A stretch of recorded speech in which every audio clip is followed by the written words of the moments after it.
¿Qué tal, chicas? Buenas noches. Vamos a dar inicio a lo que es la sesión 8 y 9 de esta semanita. Vamos a ver lo que son neoplasias 2 y el tema de malnutrición, que es un tema bastante corto.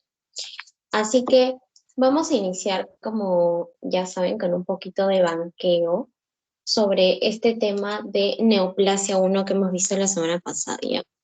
Entonces, si saben la respuesta, me levantan la manito y me la dicen. Son solo 4 preguntitas porque como vamos a abarcar 2 temas hoy, son 4 preguntas bien puntuales. Entonces, la primera es esta. Es una aberración de tipo epigenético. ¿Cuál de estas 5 creen que es la respuesta? Delecciones, inversiones, translocaciones, amplificaciones, modificación en las histonas. A ver, ¿cuál es de tipo epigenético? A ver, Angie, dime. Sería la modificación en las histonas. Muy bien, Angie, exactamente. Entonces, brevemente recordemos, chicas, que cuando yo hablo de cambios epigenéticos, no hay que confundirme con lo que son los cambios genéticos o propiamente llamados mutaciones, ¿no? Nosotros ya sabemos que las mutaciones pueden ser por delección, por la falta de un segmento, por inversión, por translocación. Amplificaciones son que el número de copias del ADN de una célula aumenta y también es una mutación. Entonces, a mí cuando me hablen de aberración epigenética, siempre te van a poner uno de estos 2 ejemplos. O modificación de las histonas, o como dice acá, modificación, metilación del ADN. O modificación de las histonas o metilación del ADN. ¿Ok? Esa es una clásica pregunta que siempre te hacen. Ya, la segunda. Es una neoplasia que se origina de células totipotenciales. Acuérdense que las totipotenciales son las que son capaces de formar un organismo vivo, que está dentro del cigoto. A ver, ¿cuál es un tipo de neoplasia totipotencial? Teratoma, adenoma, cistoadenoma, amartoma, coristoma. ¿Cuál creen que es? Cualquiera puede levantar la manito y me dice.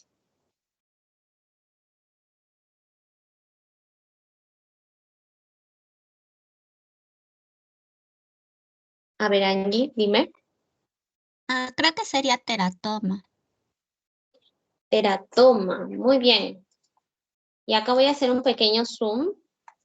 A ver. Ya no estoy muy abajo. Ya lo voy a poner para acá. Entonces, cuando yo hablo de una célula potencial, como les dije, es la que está dentro del cigoto, ¿no? Que tiene capacidad de formar cualquier linaje celular, pero yo también tengo que ver que en las células totipotenciales, pues, pueden provenir de diferentes lugares, ¿no?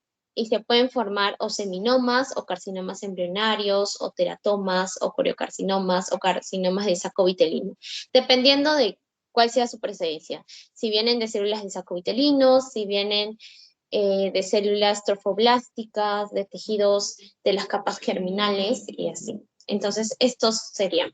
Ahora, ¿qué pasa si te preguntan por un tumor de célula totipotencial? Acuérdense, de célula pluripotencial, acuérdense que ahí se usa el sufijo blastoma. Entonces es un poquito más fácil de diferenciar. Pero las que te preguntan casi siempre son de los tumores que derivan de las células totipotenciales. Así que eso sí, consolídenlo. Siguiente preguntita. Esto ya es un poquito más de nivel, pero yo sé que ustedes sí van a estar a la altura. A ver, miren. Una mujer de 57 años refiere a una sensación de inflamación en el cuello, además de pérdida de 3 kilos en los últimos 3 meses. En la exploración física se identifica un área fija y firme de 3 por 5 centímetros en el lado derecho del cuello. ¿Ya? La tomografía muestra una masa sólida en la región del lóbulo tiroideo. Se biopsia la masa y su aspecto es el que se figura en la imagen. Todas las áreas del tumor muestran una morfología parecida. ¿Cuál de los siguientes términos es el que mejor describe esta neoplasia? A ver, miren este corte histológico y de acuerdo a las características de tumor que vimos la semana pasada, estas células son bien diferenciadas, metaplásicas, displásicas, apoptósicas o hay anaplasia. ¿Cuál de ustedes creen que es la correcta?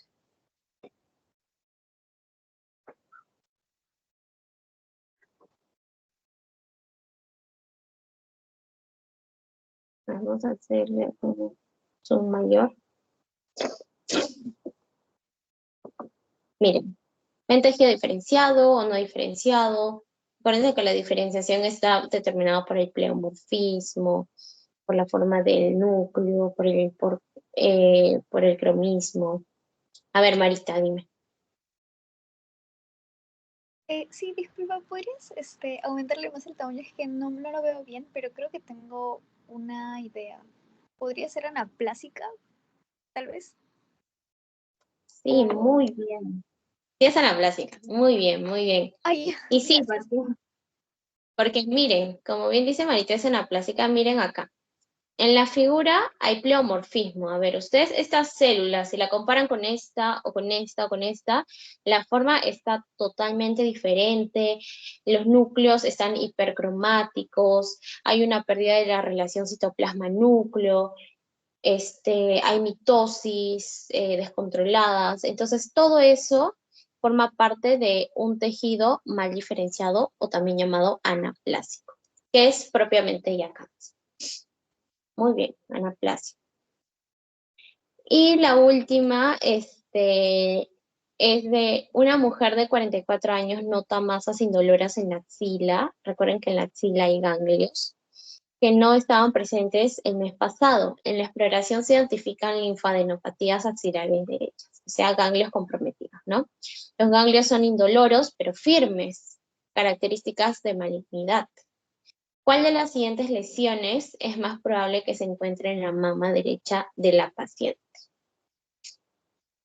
¿Cuál creen ustedes? Mastitis, fibroadenoma, carcinoma lobular infiltrante, carcinoma intraductal o leiomiosarcoma.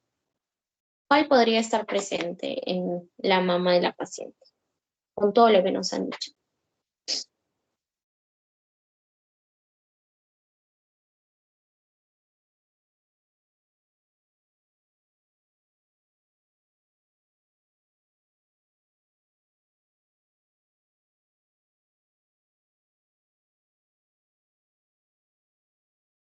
¿Alguna? A ver, Marita.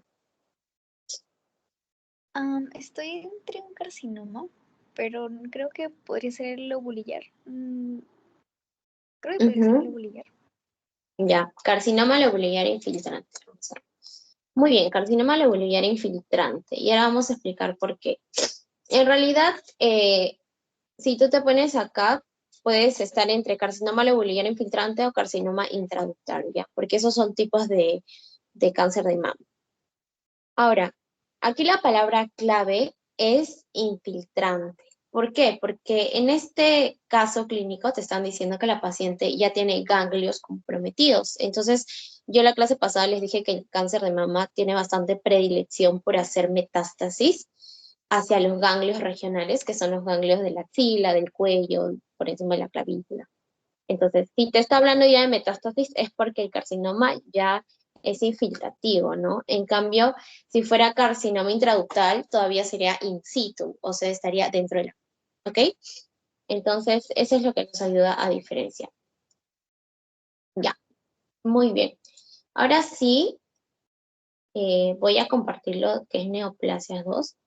Lo he tratado de estructurar de manera que abarquemos los puntos más importantes y más preguntados, ¿ya? Porque justo estaba revisando los bancos de los últimos ciclos y creo que este es el tema más preguntado. Al menos a mí, cuando yo di mi parcial en 2022-2, me vinieron 12 preguntas solo de este tema. Pero lo bueno es que casi siempre las preguntas te vienen exactamente de lo que te ponen en el PPT. Entonces, aquí sí hay que leer bien el PPT este, para poder responder de manera correcta todas las preguntas.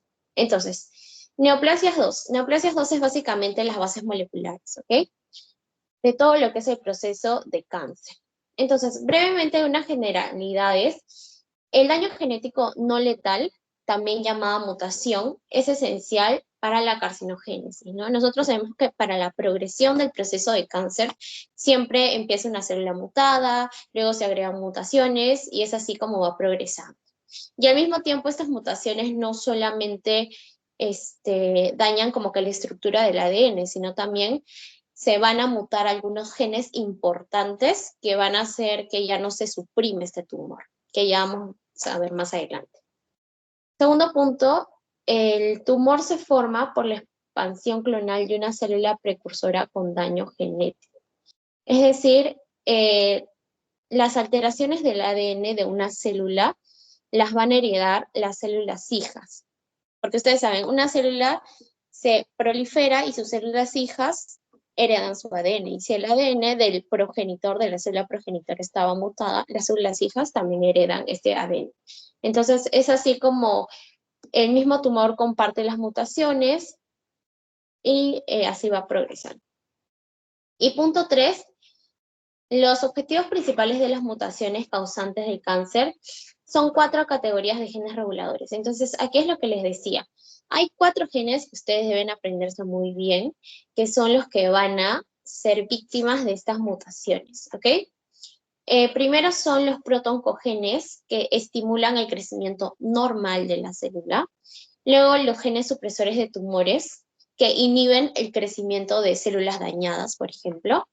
Los genes reguladores de la apoptosis y los genes reparadores del ADN. Entonces, son estos 4 los que fisiológicamente ayudan a que haya un equilibrio entre proliferación y reparación celular. Y justamente estos son los 4 genes diana de las mutaciones. Entonces, aquí es lo que yo les decía.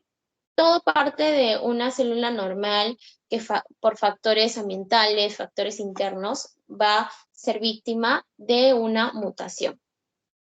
Esta célula va a originar otras células mutadas y originar una progresión tumoral. O sea, ya cuando hay varias células mutadas, ya se le dice progresión tumoral. Y se enriquece de variantes celulares. Ahora, ¿por qué? Esto es importante que entiendan. ¿Por qué hay variantes celulares en un tumor? Porque se van acumulando mutaciones, ¿verdad? Las primeras células tuvieron determinada mutación que se las heredaron a las células hijas y estas células hijas a su vez adquirieron nuevas mutaciones. Entonces, como hay tantos tipos de mutaciones, hay tantas variantes celulares, lo que provoca que haya una proliferación de células genéticamente inestables, o sea, mutadas, y finalmente hay una heterogeneidad de variantes de células tumorales. Por ejemplo, aquí ustedes ven tumorcito con células, digamos, mutadas de la primera generación, luego células mutadas de la segunda, tercera, cuarta, quinta generación. Y aquí es interesante porque es como que el tumor va a tener células que tengan diferentes capacidades, ¿ya? Algunas células van a tener capacidad para metástasis, otras células capacidad para inducir angiogénesis y así, etcétera, etcétera. Como que cada célula está dotada de diferentes capacidades, talentos, de acuerdo a la mutación o mutaciones que han adquirido. Ya. Luego, acá hay rasgos celulares, moleculares. Esta es como que una visión general porque ya los vamos a ir desglosando. Entonces, la adquisición de alteraciones genéticas y epigenéticas, ya sabemos que son de 2 tipos, que confieren estas características, se aceleran por la inestabilidad genómica y la inflamación que induce el cáncer. ¿Ok? Entonces, la inflamación que induce el cáncer es un papel clave para todo este proceso de mutaciones. Ahora, todos los cánceres van a desplegar 8 cambios en la fisiología celular, que se consideran rasgos característicos del cáncer. Primero va a haber una autosuficiencia de las señales de crecimiento. ¿Qué quiere decir esto? Que los tumores van a ser capaces de proliferar sin necesidad de estímulos externos. Segundo, las señales inhibidoras de crecimiento no funcionan bien. Es por eso que la progresión tumoral continúa. Luego va a haber una alteración del metabolismo celular. Esto se llama efecto Warburg. El efecto Warburg es una alteración metabólica de las células cancerígenas que van a facilitar que éstas sinteticen sus macromoléculas, sus organelas necesarias para sobrevivir. Otro rasgo molecular importante es la evasión de la apoptosis, y ya vamos a ver que ahí entran en juego pues algunos genes como el P53, ¿no? Tan importante. Luego hay un potencial ilimitado de replicación, o sea, básicamente la célula cancerígena es como inmortal. También la inducción a la angiogenia, ustedes saben, mientras hay angiogenia, hay nutrición celular y hay crecimiento celular. Y lo interesante es que en los tumores la angiogenia es excesiva, o sea, es más de lo normal, entonces es como que esas células están sobrealimentadas. Luego la capacidad para invadir en metástasis y la capacidad que tienen las células también para evadir la respuesta del sistema inmune del anfitrión. Entonces, estas son y se resumen básicamente en esta imagen de acá. Pero vamos a verlo con más calma. Primero vamos a ver lo que son los protoncogenes y los oncogenes, ¿ok? Entonces, por un lado, los protoncogenes. Dijimos que los protoncogenes que hacen estimulan la proliferación celular.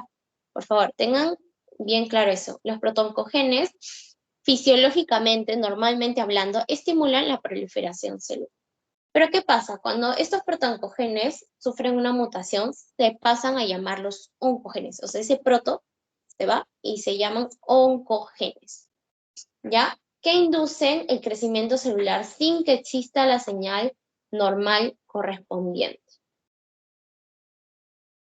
Estos oncogenes lo que van a hacer es codificar oncoproteínas que estas oncoproteínas justamente van a inducir el crecimiento celular sin que exista una señal normal correspondiente, porque lo normal es que los protoncogenes den una señal para que haya proliferación celular.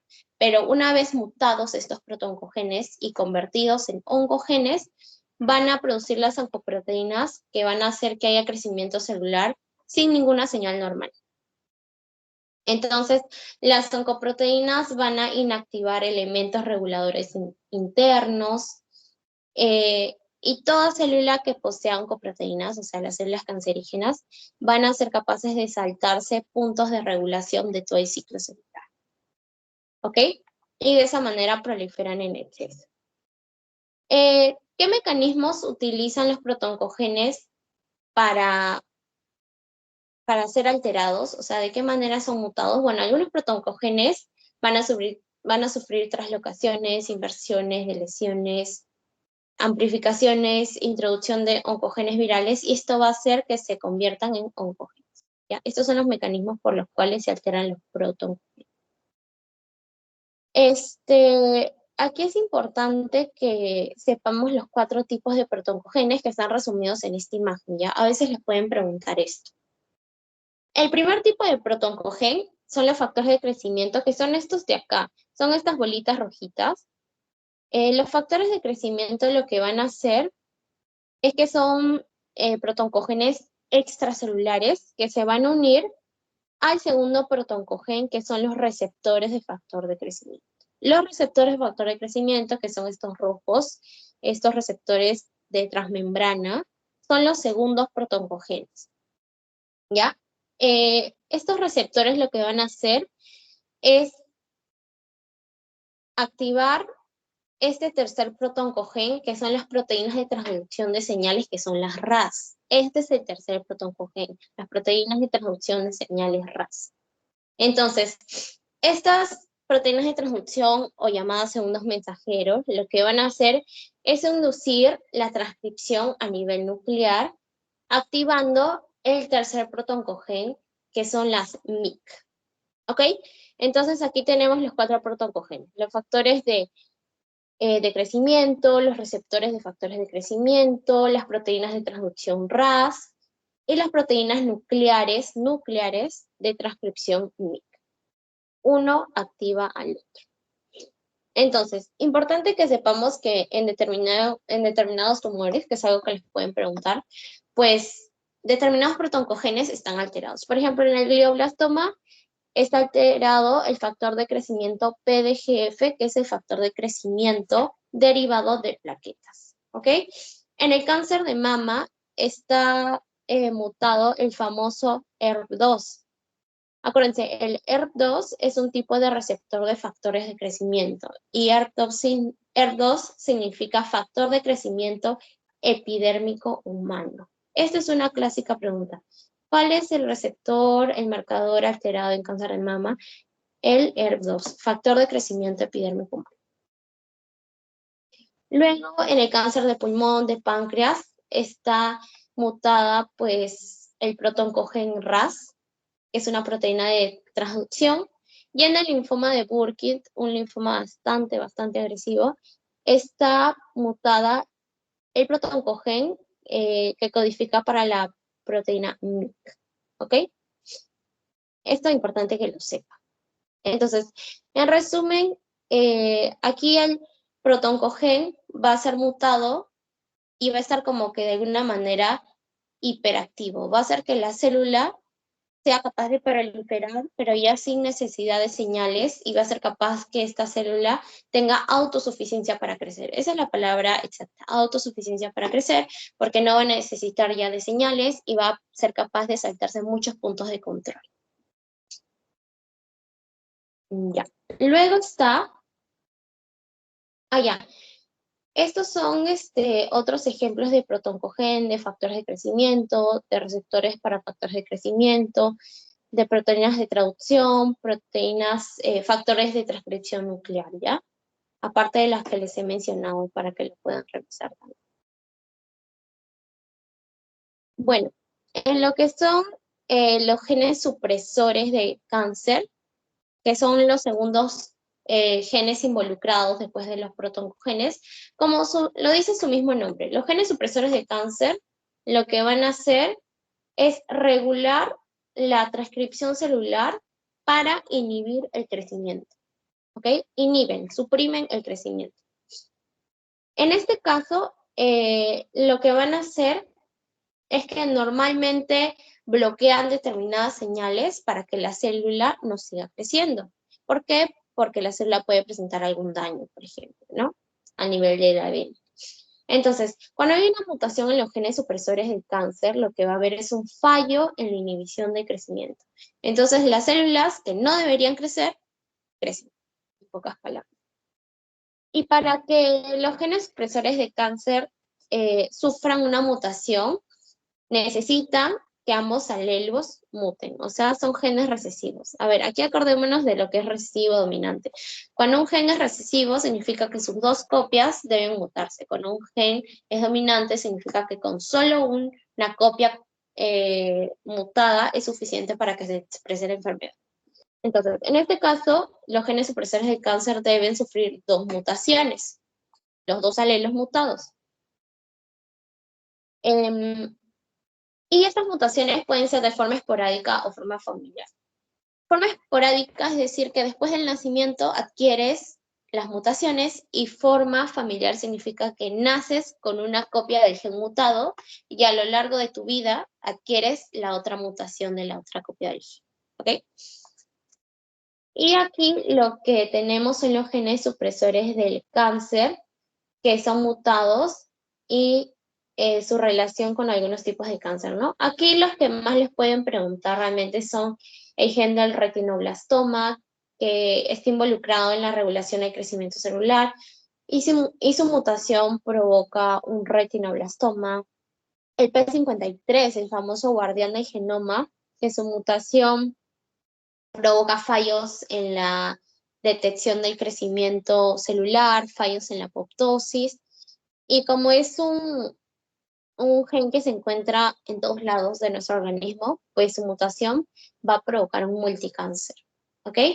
Y también este es el gen del tumor de Williams, y su mutación provoca el famoso tumor de Williams que afecta a los niños, que es, si no me equivoco, es el cáncer de riñón, ¿ok? Entonces, estos son los que más les pueden preguntar, pero de todas maneras es importante que pues repasen los otros. Aquí está el cáncer renal en niños, el tumor de Wilms. Ahora, esta imagen de acá que les traje es para entender un poquito más lo que ocurre, cómo ocurren las mutaciones en los genes supresores de tumor.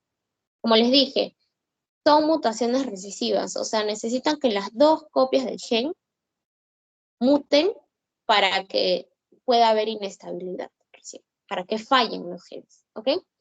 Entonces, en el caso del gen del retinoblastoma, que es un gen supresor, lo que va a pasar es que van a haber dos tipos de mutaciones, o esporádica o familiar, como les dije. Miren, aquí la persona nace muy bien, con sus dos copias del gen, de papá y de mamá.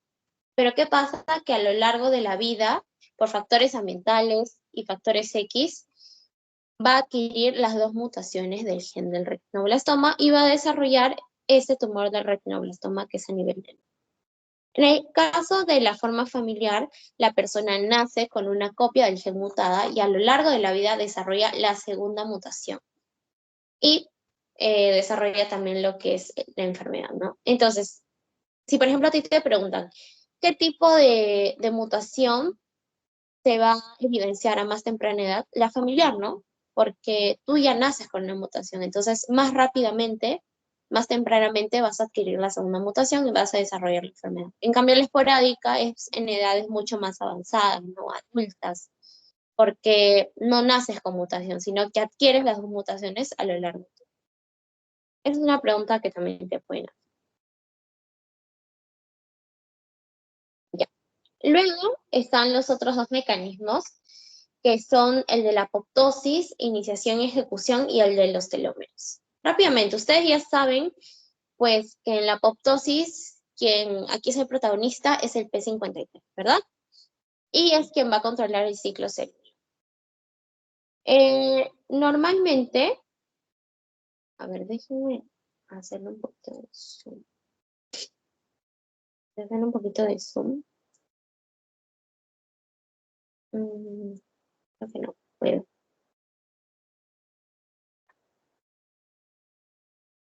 Ya. Normalmente, pues el P53 lo que va a hacer es que si hay algún daño del ADN, algún daño celular, el P53 se une al ADN y va a ejercer efecto sobre algunas moléculas determinadas para que el ciclo celular se detenga y se trate de reparar ese daño. O de lo contrario, se induzca la apoptosis. Por ejemplo, aquí importantísimo estos mecanismos, porque de acá vienen preguntas bien precisas, ¿ya? El P53 lo que puede hacer es activar una senescencia. Senescencia es básicamente que la célula se encuentra en una detención de ciclo permanente, ¿ok? Lo que también puede hacer el P53 es activar al P21 y hacer que mi célula dañada pare en el ciclo celular en la fase G1 y que no progrese a la fase S. Porque ¿qué pasa en la fase S? El ADN se replica. Entonces, yo tengo que parar a mi célula dañada antes que entre a fase S, porque una vez que entra a fase S ya se duplica el ADN y ya, pues ya está. Entonces, el P21 hace que mi célula entre en detención en la fase G1 antes de progresar a la fase S. El GAT45 lo que va a hacer es ser activado por el P53 para hacer que la célula se repare. ¿Qué pasa si la célula no puede ser reparada porque tiene daños muy grandes? Bueno, en ese caso el P53 va a activar al BATS, que está acá, y el BATS es la famosa ya que está. Es la famosa molécula que es el gen de apoptosis, ¿ya? Entonces aquí, importante que sepan que el P21 para el G1. El GAT45, reparación del ADN. Y el BATS es el gen de la apoptosis en caso la célula no pueda ser reparada. ¿Ok? Bueno, eso es lo que normalmente haría el P53. Ya entienden por qué es el genoma del ciclo celular, ¿no? O sea, ustedes ven la cantidad de influencia que tiene sobre otras moléculas y que determina que una célula dañada progrese o no. Ahora, si mi P53 está mutado, está dañado, pues una célula dañada va a progresar, o sea, va a proliferar. ¿Por qué? Porque estos genes, el P21, el GAT45, el BATS, no se van a poder activar. ¿Por qué? Porque son dependientes del P53. Y si mi P53 no funciona, estos genes tampoco se pueden activar. Y por lo tanto, no va a haber parada de ciclo celular, no va a haber reparación del ADN, la célula no va a entrar en senescencia, la célula no va a entrar en apoptosis. Y finalmente, la célula mutante se replica y se forma todo este tumor. Ahora, por otro lado tenemos lo que son los telómeros y telomerasa. Ya, esto es bien interesante y poco se habla de este mecanismo, pero es muy importante. Para darles contexto, los telómeros son las estructuras que están en los extremos de los cromosomas y que no codifican ningún tipo, no tienen genes en esa parte, no codifican ningún tipo de proteína. ¿Ok? Son zonas como que libres en los cromosomas. Ahora, ¿pero qué pasa? Que los telómeros pueden servir como un reloj biológico, porque a medida que la célula se va replicando, en cada división celular los telómeros se van acortando. ¿Ok? Entonces va a llegar un punto de la división celular en que las células tengan un telómero tan cortito que ya se va a inducir la apoptosis. Entonces es como que con el telómero se acorta mucho, quiere decir que la célula ya cumplió su ciclo de vida y se le debe inducir una apoptosis, una muerte programada normal. Pero ¿qué pasa? Entonces los telómeros cortos son símbolo de envejecimiento, en pocas palabras, ¿ok?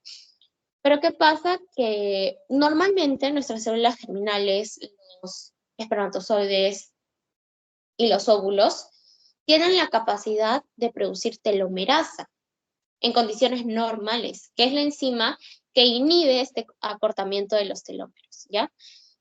Y esta telomerasa solamente las células germinales deberían tener la capacidad de producirla. Pero las células cancerígenas también tienen esta capacidad. Entonces, si producen telomerasa, no hay acortamiento de los telómeros y por lo tanto, las células siguen vivas y coleando por donde ellas quieran. O sea, no hay envejecimiento celular. ¿Por qué? Porque las células cancerígenas producen estas telómeras. ¿Ok? Entonces, esto hace básicamente que el reloj biológico celular se altere totalmente y que la célula no entre en apoptosis. Entonces, este esquema es básicamente un resumen de lo que les he explicado, ¿no? Telómeros cortos, se da la apoptosis, si hay telomerasas, no hay acortamiento de telómero, entonces no hay inducción de apoptosis y siguen proliferando las células. Ya, y los últimos, sí, esos son los últimos mecanismos cancerígenos. Son el mecanismo de la angiogenia y esta es la metástasis. Aquí me he equivocado, esta es la metástasis, ¿ok? Mecanismo de angiogenia y metástasis que hemos hablado un poquito la clase pasada, ¿se acuerdan? Entonces, ¿qué dijimos? Que toda célula necesita alimentarse, necesita oxígeno y esto es a través de la vasculatura. Entonces, obviamente los tumorcitos, las células neoplásicas, saben pues que el organismo no les va a dar ahí alimento, ¿no? Más bien va a tratar de matarlos. Entonces, el cáncer, las células neoplásicas, de verdad que es una locura, tienen tantas formas de sobrevivir, que una de esas, y es esencial, es formando nuevos vasos sanguíneos, la denominada neovascularización. Entonces, la neovascularización en el cáncer no es normal, como les dije al inicio, sino que es totalmente descontrolada. Hay un exceso de neovascularización y hay un efecto doble de crecimiento tumoral, porque como les dije, las células es como si estuvieran sobrealimentadas, están en un crecimiento continuo, excesivo. Entonces, ¿por qué ocurre esto? Porque hay un desequilibrio. Hay un desequilibrio entre los factores que estimulan la proliferación vascular y los factores que inhiben la proliferación vascular. Obviamente los que fomentan la proliferación vascular pues están súper aumentados, ¿no? Y los que inhiben la proliferación vascular están bien disminuidos. Por ejemplo, aquí no aumenta el P53. El P53 lo que va a hacer es activar factores anti-angiogénesis y reprimir los factores pro-angiogénesis. Pero ¿qué dijimos? Que el P53 está mutado, está disfuncional. Entonces, por ende, todo se va a descontrolar. Si el P53 no funciona bien, va a ocurrir lo contrario. Se inactivan los factores anti-angiogénesis y se sobreactivan los factores proangiogénicos. ¿Cuáles son los factores proangiogénicos? El VEGF, el factor de crecimiento endotelial, y entre otros. ¿Y cuáles son los factores inhibidores de la angiogénesis? La angiostatina, la tromboespondina, la vasculostatina, todas las estatinas. Esos son los inhibidores de la angiogénesis. Entonces, ¿por qué están disminuidos estos inhibidores de la angiogénesis? Porque quien los controla son el P53. Y el P53 aquí sabemos que está fallando, está mutado. Y bueno, finalmente la metástasis. La cascada metastásica se puede dividir en la invasión de la matriz extracelular y la posterior diseminación vascular y alojamiento de células tumorales. ¿Ok? Aquí primero va a haber lo que es la invasión de la matriz extracelular. Y para esto deben haber, como acá dice, 4 pasos importantes. Primero, estas células tumorales que normalmente están unidas por algunas interacciones celular-células, proteínas de unión celular, se van a despegar, se van a aflojar las células, ¿ya? Luego se va a empezar a degradar la matriz extracelular para que las células puedan irse desplazando. ¿Ok? Va a haber fijación a nuevos componentes de la matriz extracelular, las células se fijan a nuevos componentes de matriz extracelular y finalmente migran a través de la membrana basal hacia los vasos sanguíneos. Ya sabemos que el punto de corte para decir que un carcinoma es in situ o invasor es la membrana basal. Entonces, una vez que las células tumorales atraviesen la membrana basal, ya son capaces de llegar a la vascularización, a lo que son los vasitos sanguíneos. Entonces, si llegan a los vasos sanguíneos, ya la verdad que se pueden diseminar a donde quieran. Bueno, la segunda parte de la metástasis es la diseminación intravascular. Y en la circulación, las células tumorales son bien inteligentes. Miren lo que van a hacer. Se van a unir a otras células como las plaquetas, formando émbolos para sobrevivir. Porque si las células tumorales viajan solitas, al toque el sistema inmune las detecta y dice, no, esas que hacen en nuestra sangre, y las matan. Pero si se unen a células conocidas en nuestro organismo, como las plaquetas, entre otras, es como que eso es un factor protector para camuflarse. Entonces se unen a plaquetas, forman émbolos, aquí está en esta imagen medio amarillita, esas son las plaquetas, y así van viajando hacia el órgano diana. Acuérdense que acá las quimiosinas que van a producir estas células tumorales son las que tienen la función de determinar a qué órgano van, porque recuerden que cada tipo de tumor tiene un tropismo hacia determinados órganos. No es que me voy al órgano que me hagan. O sea, eso ya en estadios mayores, ¿no? Pero en estadios iniciales, cuando ocurre la metástasis, el tumor tiene quimiosinas que le van a determinar el tropismo celular, es decir, a qué órgano va a ser metástasis. Por ejemplo, dijimos que el cáncer de próstata tiene tropismo a las células óseas, el cáncer de mama tiene tropismo hacia los ganglios linfáticos, como vimos en el caso clínico. ¿Qué otro? El melanoma, que es el cáncer de piel más agresivo, tiene tropismo hacia el cerebro y así sucesivamente. Ya. Y ya por último, aquí están los agentes carcinogénicos. De acá justo les viene una preguntita en su pasito.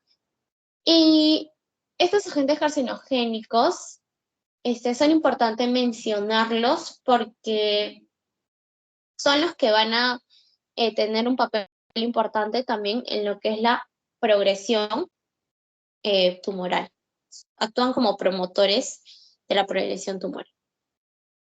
Entonces, los carcinógenos químicos son promotores de la progresión tumoral. ¿Qué pasa? Que unas células iniciadas, cuando yo digo células iniciadas, son células ya mutantes, que tienen el ADN dañado. Si las células ya con la mutación como que son sometidas a un carcinógeno químico, entonces esto va a hacer que se promueva el tumor. Ahora, en pocas palabras, el carcinógeno químico no es ¿cómo es la palabra? Tumorigénico. No es tumorigénico, sino que va a inducir la proliferación de células paraneoplásicas. En pocas palabras, para que un carcinógeno químico actúe, ya debe actuar sobre células iniciadas, o sea, previamente mutadas. Una célula previamente mutada que se exponga a un carcinógeno químico, este carcinógeno químico no va a inducir la mutación porque la célula ya está mutada, sino que va a inducir la proliferación de estas células neoplásicas, ¿ok? Entonces, son promotores tumorales, no son tumorigénicos. Si te dicen, el carcinógeno químico es tumorigénico, falso, son promotores de células ya mutadas, ya iniciadas, ¿ok? Entonces, algunos promotores pueden ser hormonas, fármacos, alcohol, y de hecho acá les puse algunos carcinógenos que les pueden venir. Por ejemplo, yo he visto en los últimos banquitos que te dicen, son carcinógenos químicos, excepto, y como que te nombran los más comunes, ¿no? El dimetilino, el cloruro de dimetilcarbamalino, y así entre otros, las diabensantraceno, la benzidina, la aflatoxicina, la nitrosomina. Tienes que saberte algunos de estos, porque por ahí que te pueden preguntar. Luego están los carcinógenos físicos. Bueno, cuando hablamos de físicos, es todo lo que es radiación, ¿no? Radiación, temperaturas. Entonces, acá los rayos ultravioletas sí son tumorigénicos, porque los rayos ultravioletas sí pueden causar daño directo en el ADN, ¿ok? Y transformación de la célula normal a una célula mutada, cambios antigénicos en la piel. Luego la radiación ionizante se refiere a rayos X, radioterapia, todo lo que es tratamiento, ¿no? Y sí, o sea, la radioterapia te cura el cáncer, pero más adelante también puede inducir cáncer. ¿Por qué? Porque cuando una persona se somete a radiación, no es que la radiación solamente ataca las células tumorales, no, o sea, ataca todo el área o un área específica donde hay células cancerígenas y células normales. Y la radiación en esas células normales puede inducir una mutación. ¿Okay? Es involucrada en lo que son leucemias, cáncer de tiroides, mama, pulmón. Y hay algunas fibras minerales como el asbesto que causa daño cromosómico estructural. Entonces, los carcinógenos físicos, a diferencia de los químicos, sí son tumorigénicos, ¿ok? Y finalmente los microorganismos oncogénicos virales. Aquí nos vamos a centrar en el VPH, hay otros también importantes que pueden inducir cáncer como el hepatitis B, carcinoma hepático, pero en el caso de los virus de papiloma humano, los subtipos que son 6 y 8, los 16 y 8, perdón, son los cancerígenos. Los subtipos 16 y 18 son los cancerígenos. ¿Ok? ¿Y cómo está determinado esta capacidad de inducir cáncer por el VPH? Bueno, porque tienen dos proteínas. Y esto también les pueden preguntar. La E7 y E6. Y acuérdense de esto porque esto lo van a ver de aquí toda su vida en toda la práctica hospitalaria porque el VPH causa verrugas, causa cáncer en la mujer. Entonces, es bastante común que lo vayan a ver. ¿Cuál es su mecanismo de acción? Tienen dos proteínas, la E6 y la E7. La E6 produce mutación del P53 y la E7 del retinoblastoma. Entonces, tienen acción sobre los genes supresores de tumores. ¿Okay? Es importante que lo sepan. Y favorecen la conversión maligna, pues mutando el P53 y el gen del retinoblastoma van a inducir mutaciones y progresión tumoral. Ya. Esto es en relación a lo que son neoplasias 2. Chicas, si todo está claro, chicos, mándenme un like y si todo está claro, pues empezamos rápidamente con la clase 2, que es mucho más cortita. Ya. Muchas gracias. Y ahora sí, vamos a ver lo que es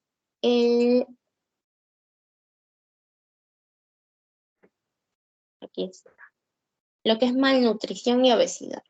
De acá, la verdad, les soy sincera, no vienen muchas preguntas.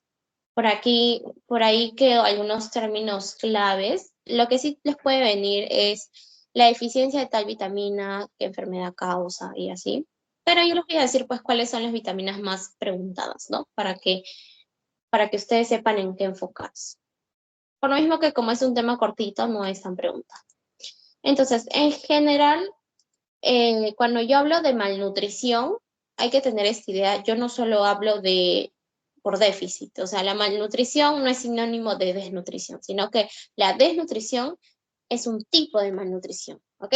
Cuando yo hablo de malnutrición es que hay alteración en la etapa de la nutrición por desnutrición, es decir, por déficit, o por exceso o hipernutrición, que sería el otro lado de la moneda, que es la obesidad.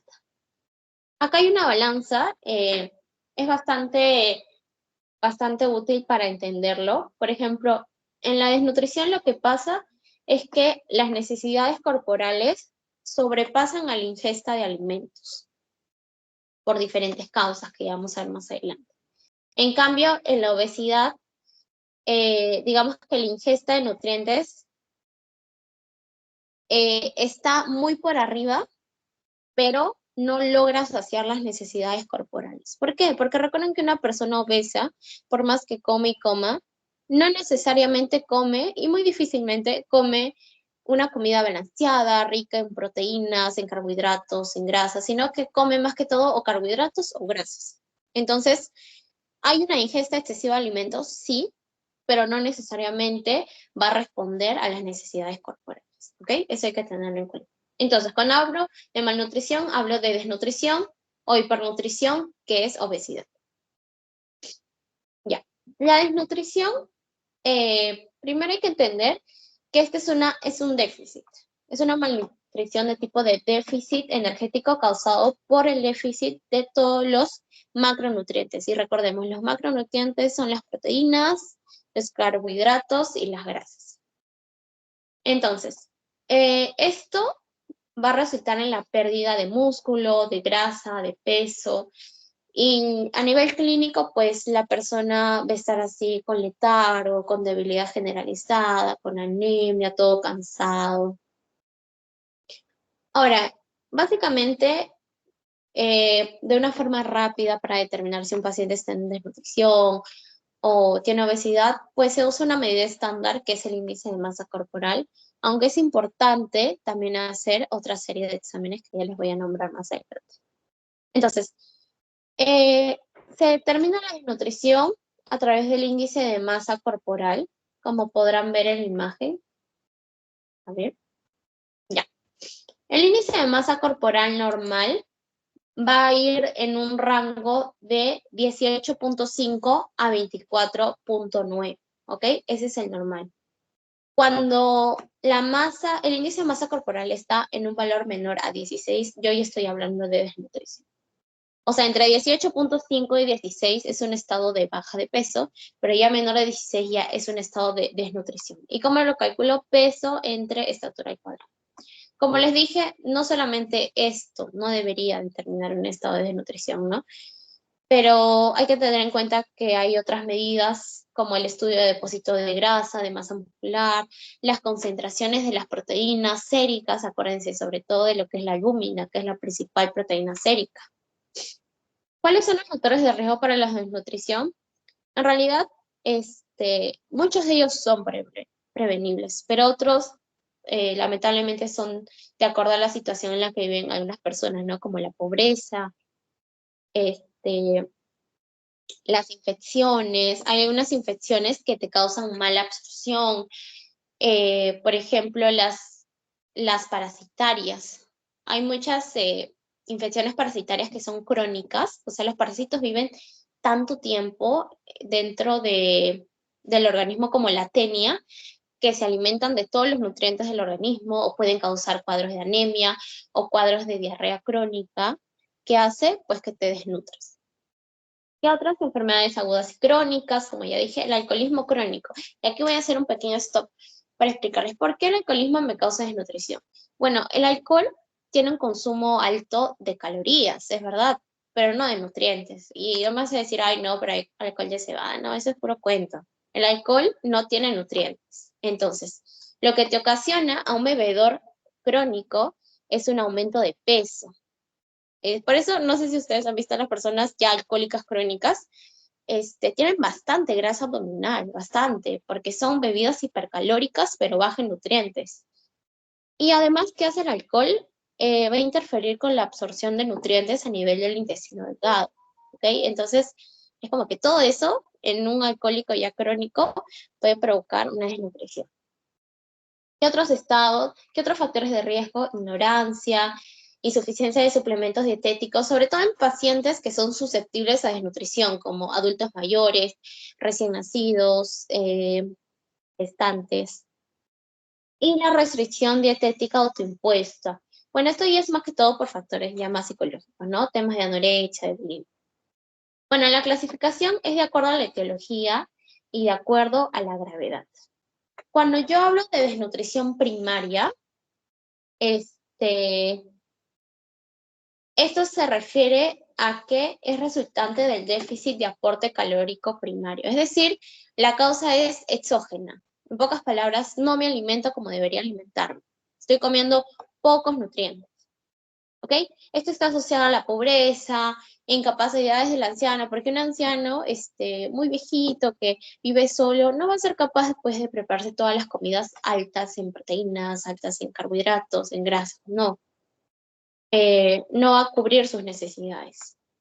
Los niños en estado de maltrato, en países subdesarrollados, ¿no? Y el déficit de aporte calórico no solamente es dejar de comer, sino que comes mal, pues, ¿no? O sea, ¿qué comes de almuerzo? Tus papas fritas con tu pollo frito. O sea, que comas todos los días eso, no cubre tus requerimientos calóricos, no cubre tus requerimientos de macronutrientes. Luego está la desnutrición secundaria. La desnutrición secundaria y es por una condición subyacente que impide a nuestro organismo utilizar satisfactoriamente los alimentos. O es que hay una enfermedad allí que está interfiriendo con este proceso de correcta nutrición. Por ejemplo, la anorexia. Y tú me dirás, no, pero en la anorexia las personas dejan de comer. Sí, dejan de comer, pero no es porque quiero dejar de comer y ya, porque no puedo comer, sino porque hay un tema mental de fondo. Entonces, si hay una enfermedad involucrada, ya es una desnutrición secundaria, ¿ok?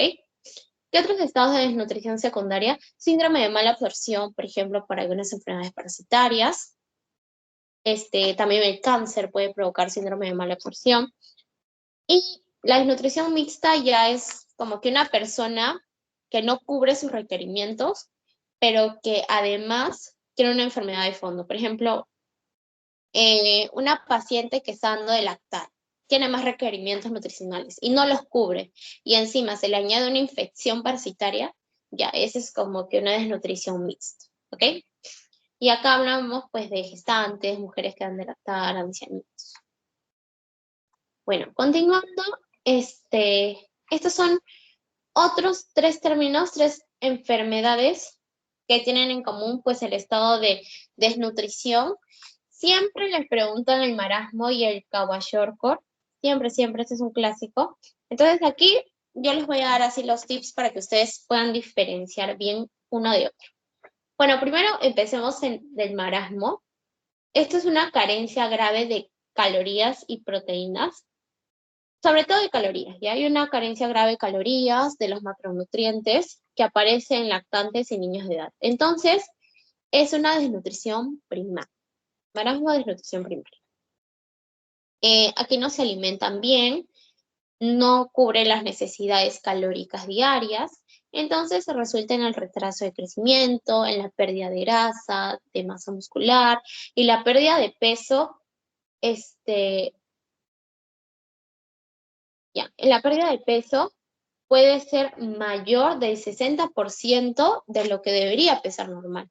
O sea, ponte, un niño que debería pesar 30 kilos, está pesando 12 kilos, que es menos del 60% de lo que debería, ¿no? Algo así. Entonces, lo que va a hacer el organismo, ¿qué es el organismo si la persona no se ha alimentado? Pues usa sus reservas, ¿no? ¿Cuáles son sus reservas? Aminoácidos y triglicéridos, es decir, grasa y proteínas. Esas son las reservas en caso nuestro organismo no se haya alimentado correctamente, ¿ok? ¿Qué pasa? Que como el organismo usa sus reservas, se mantienen en gran medida las concentraciones séricas de proteínas. Esto es clave, chicos. Se mantienen las concentraciones séricas de proteínas. ¿Qué quiere decir? Que la albúmina está dentro de sus valores aceptables. Recordemos que si la albúmina baja, disminuye la presión oncótica y hay edema. Pero como en el marasmo las proteínas séricas están bien, entonces no va a haber edema. Ese es un punto clave. En el marasmo no hay edema porque mis proteínas séricas están bien. Pero sí hay una pérdida de peso bastante acentuada y pérdida de masa muscular. ¿Cuáles son las complicaciones? Anemia, inmunodeficiencia, todo estado de desnutrición te lleva a una inmunodeficiencia. Todo estado inmunodeficiente te lleva a mayor susceptibilidad a otras infecciones. Luego está la de Kwashiorkor. Acá hay una privación y deficiencia de proteínas mayor a la reducción global de calorías. Ya, en pocas palabras, aquí hay un déficit muy grave de lo que son proteínas. En el marasmo era de calorías en general, y en el Kwashiorkor es una pérdida grave, gravísima de las proteínas. ¿Ok? Entonces, ¿qué pasa? Que si mi cuerpo no recibe de manera exógena proteínas y de manera endógena no tiene, digamos, lo necesario para hacer proteínas, va a haber un déficit bastante grande de lo que son las proteínas. ¿Y quién, por ejemplo, produce proteínas? El hígado. Ya, pero ¿qué pasa? Que producir proteínas sale muy caro. Entonces, ¿qué va a hacer mi hígado? Producir lipoproteínas, como que tratando de cubrir esa necesidad proteica, esa falta proteica. Entonces, como sale muy carito, mi hígado dice, no, ya voy a producir lipoproteínas. Entonces, ¿qué hacen las lipoproteínas? Traen y llevan triglicéridos, ¿verdad? Traen y llevan todo lo que es colesterol bueno, malo, triglicéridos. Si hay más lipoproteínas, hay más acumulación de triglicéridos que son traídos desde la periferia. Y por eso en estos pacientes hay un hígado graso grande por la excesiva producción de lipoproteínas y acumulación de triglicéridos. Acá hay un respeto en lo que es el músculo y el tejido adiposo, no se ven afectados, pero lo que sí se ve afectado son las proteínas séricas. Aquí sí disminuye la albúmina. Entonces hay un estado de hipoalbuminemia. Porque recuerden, no entran ni proteínas ni se forman proteínas, sino que se forman lipoproteínas. Entonces, si hay hipoalbuminemia, acuérdense, la clase 4, las fuerzas de Starling. Se disminuye la albúmina, disminuye la presión oncótica. La presión oncótica hace que el líquido se mantenga dentro de mis vasos sanguíneos. Y como la presión oncótica está por los suelos, va a salir, se va a extravasar el líquido fuera de mis vasos sanguíneos y va a haber edema generalizado. ¿Ok? Pero aquí el edema se nota más en lo que es la zona del abdomen. Miren los niños, panzoncitos llenos, líquido en el abdomen.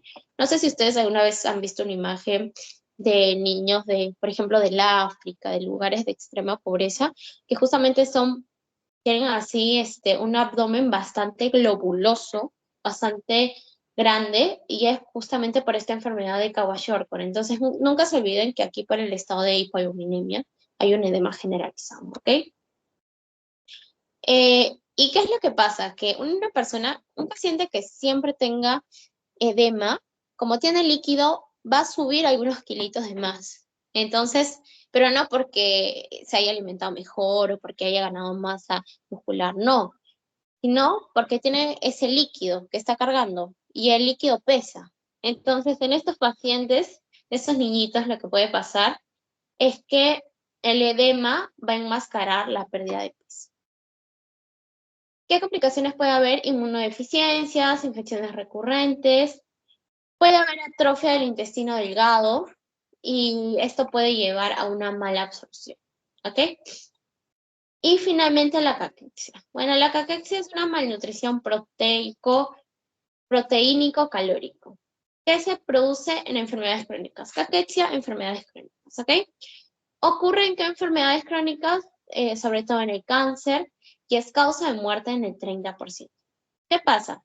Que los tumores van a liberar los factores inductores de proteólisis y factor movilizador de lípidos. Y en pocas palabras, los tumores van a condicionar un estado inflamatorio con la liberación de estas citocinas de acá, factor de necrosis tumoral, interleucina C, interleucina 2, y todo este estado proinflamatorio va a interferir con lo que es la correcta absorción de los macronutrientes. Entonces la caquexia sería más que todo un tipo de desnutrición secundaria, porque es subyacente a una enfermedad crónica, sobre todo el cáncer.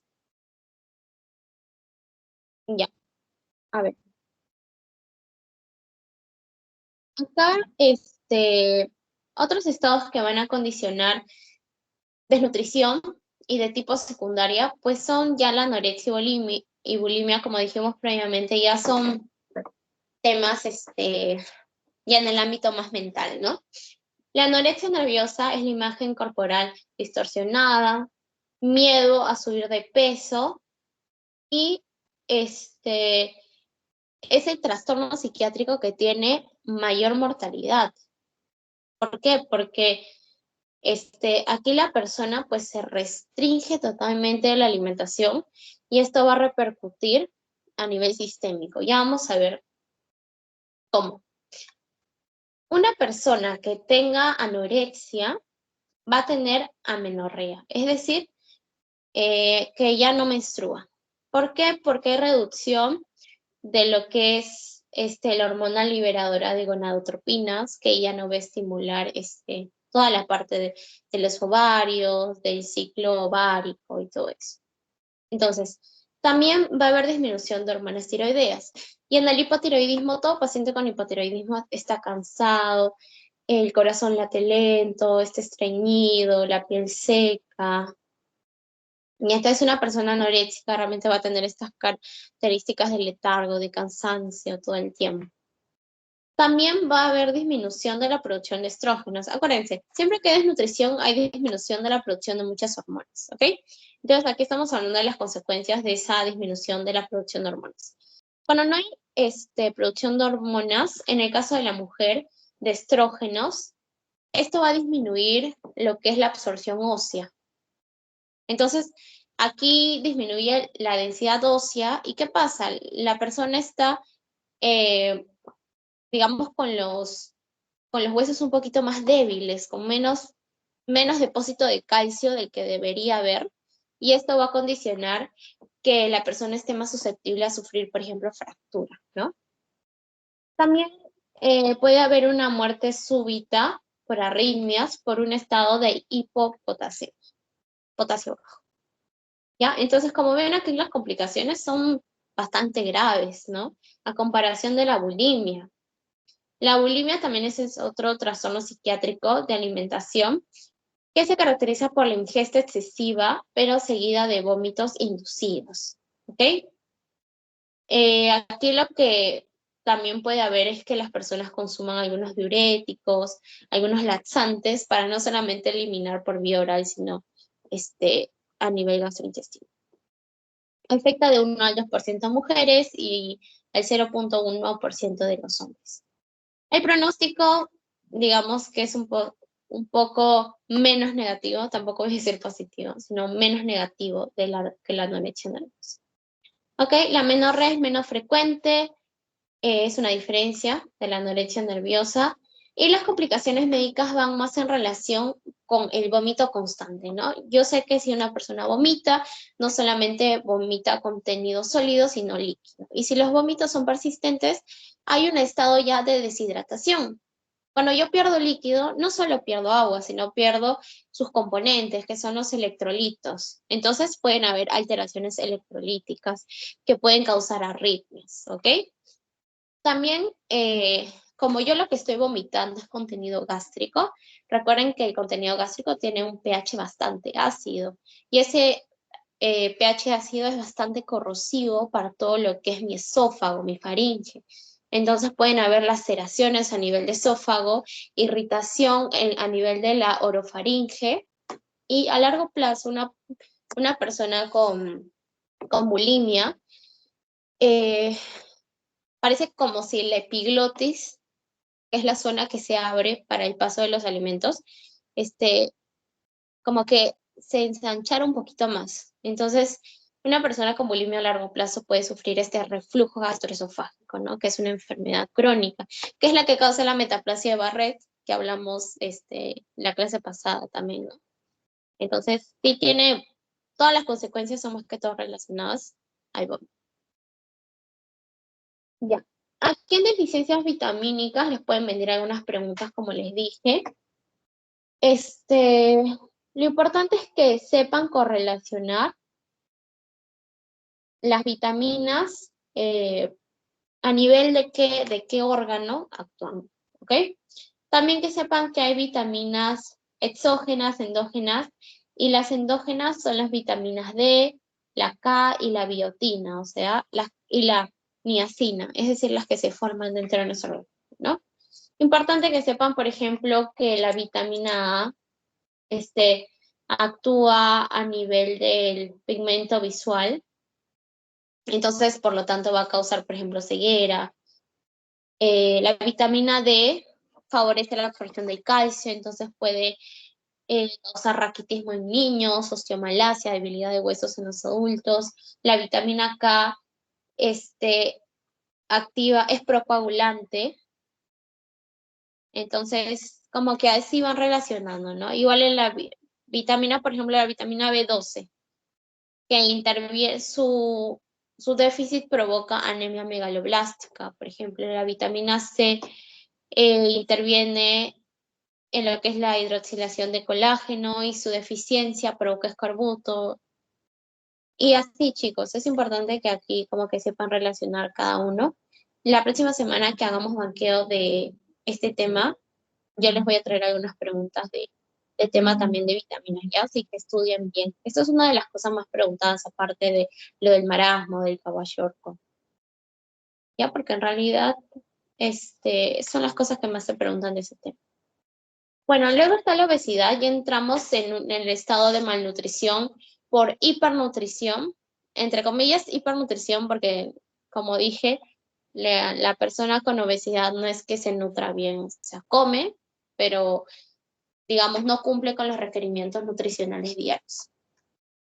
Bueno, la obesidad es un desequilibrio energético entre las calorías consumidas y las calorías gastadas, ¿no? Hay un exceso de consumo de calorías, mientras que no se gastan. ¿Por qué?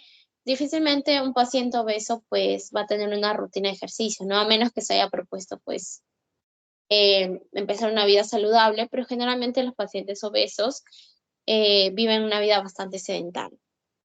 Entonces no hay un gasto calórico tan alto.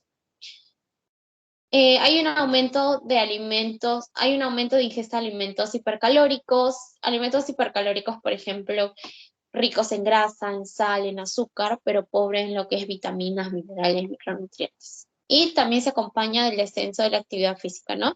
Y esto es más común ahora porque hay un montón, con la pandemia, que todo era home office, y ahora todavía sigue habiendo un montón de home office y muchos trabajos que te llevan a una vida bastante sedentaria, ¿no? A ver, hay tipos de obesidad que están acá. La obesidad abdominovisceral, o también llamada androide, es cuando el tejido adiposo se va a acumular en la mitad superior del cuerpo, es decir, en los hombros, en el sector superior del abdomen, y está asociada a lo que es diabetes, aterosclerosis, hiperlipidemia, y es más común este tipo de obesidad en lo que son los varones, miren acá. Luego está la obesidad femoroglútea o ginoide. en la cual hay adiposidad en los glúteos, en las caderas, en la mitad inferior del cuerpo, y esto está relacionado con la producción de estrógenos, ¿ya? Los estrógenos van a delimitar esta disposición de la grasa corporal en la parte baja de lo que es el abdomen y en las caderas. Entonces, ¿quién produce estrógenos? Las mujeres, ¿no? Entonces, la obesidad femorogluteoginoide es la disposición de grasa en las mujeres. Ahora, según la OMS, nuevamente el índice de masa corporal para determinar de una manera rápida, estandarizada, lo que es la obesidad, es mayor o igual a 30, pero si hablamos ya de un sobrepeso, es mayor o igual de 25 y menor a 30, ¿ok? Por si les preguntan de repente. Ahora, hay un componente de herencia genética, sí, que puede influir en determinado porcentaje para el desarrollo de la obesidad. Y también es importante mencionar que hay una asociación entre la obesidad y el 4 al 7% de cánceres. ¿Por qué? Porque, como dije, la obesidad induce un estado proinflamatorio induce todo un proceso de carcinogénesis, de mutaciones. Por ejemplo, las concentraciones altas de insulina que tienen los obesos influyen en la proliferación. El estado proinflamatorio induce la formación de muchas hormonas que regulan el crecimiento, diferenciación de muchos tejidos. ¿Ok?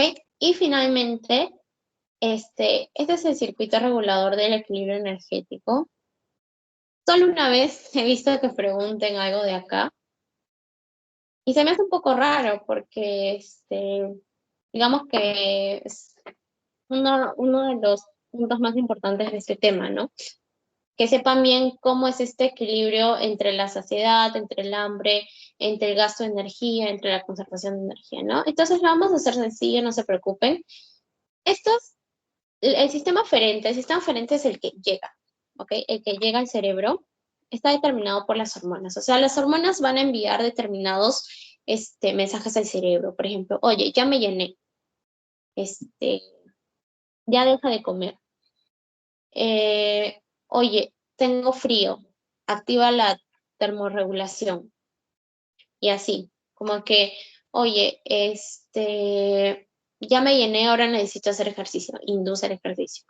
Entonces, el sistema aferente se determina por las hormonas y el sistema eferente por el equilibrio energético que acá pueden ver. El equilibrio energético es básicamente o el gasto de energía, ay, no puedo ver, ya, o el gasto de energía o la ingestión de alimentos.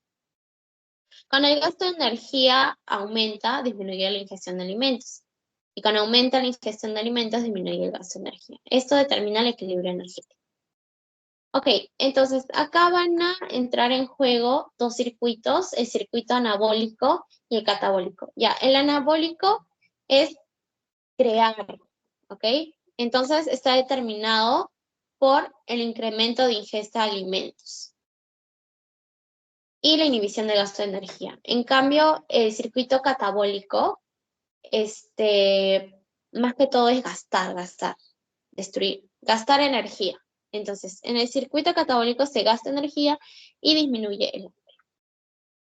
Ahora, ¿quién determina esto? Como dijimos, las fibras aferentes que están determinadas por las hormonas. Aquí vamos a hablar solamente de estos cuatro. Primero, la leptina. La leptina es la famosa hormona de la saciedad, ¿ya?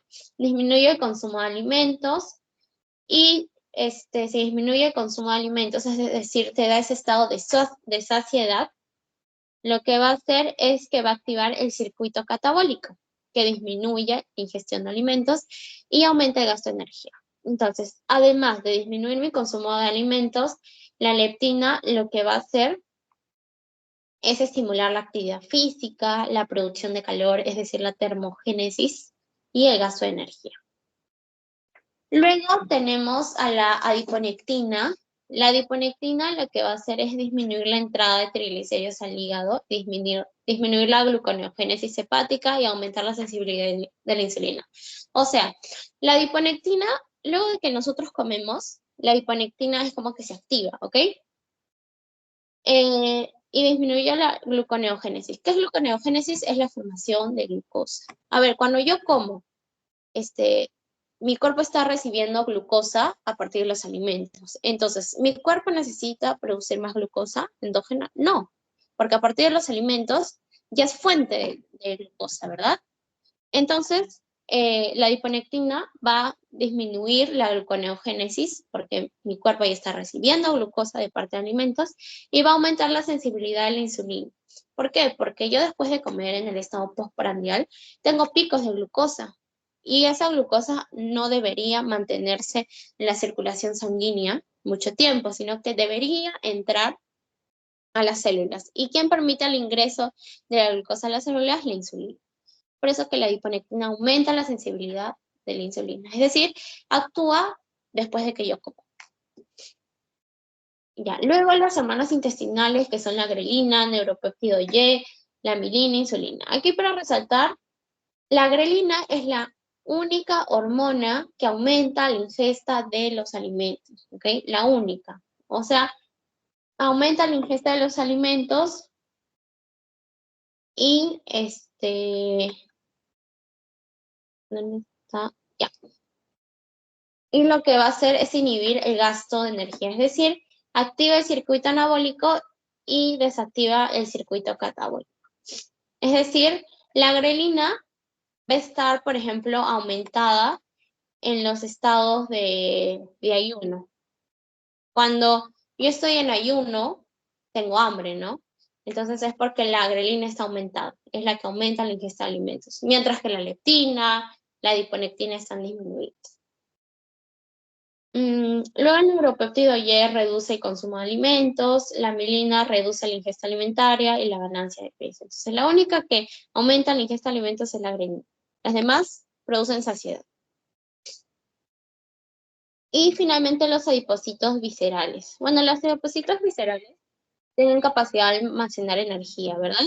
Lo que tienen son lípidos. Entonces, los adipocitos de hecho son una fuente de reserva, como ya vimos. O sea, cuando mi cuerpo no recibe esa glucosa necesaria y ya se acabaron el glucógeno, que es la reserva de glucosa en el hígado, mi cuerpo va a recurrir a otras fuentes, como por ejemplo, al músculo, a las proteínas y a las grasas, ¿no? Es decir, a los aminoácidos y a los triglicéridos. Entonces, la grasa va a ser como que una fuente de energía alternativa. Y en los adipocitos hay lípidos almacenados y son liberados como ácidos grasos o usados para la termogénesis. Los adipocitos también se les conoce por secretar algunas hormonas como la adiponectina, de la que ya hablamos, la leptina, que está acá también, y el factor de necrosis tumoral alfa y algunas interleucinas. Pero así como secreta algunas hormonas, los adipocitos van a condicionar un estado proinflamatorio, ¿no? Por otras moléculas que producen. Ya, chicos, todo está claro. Voy a parar la grabación.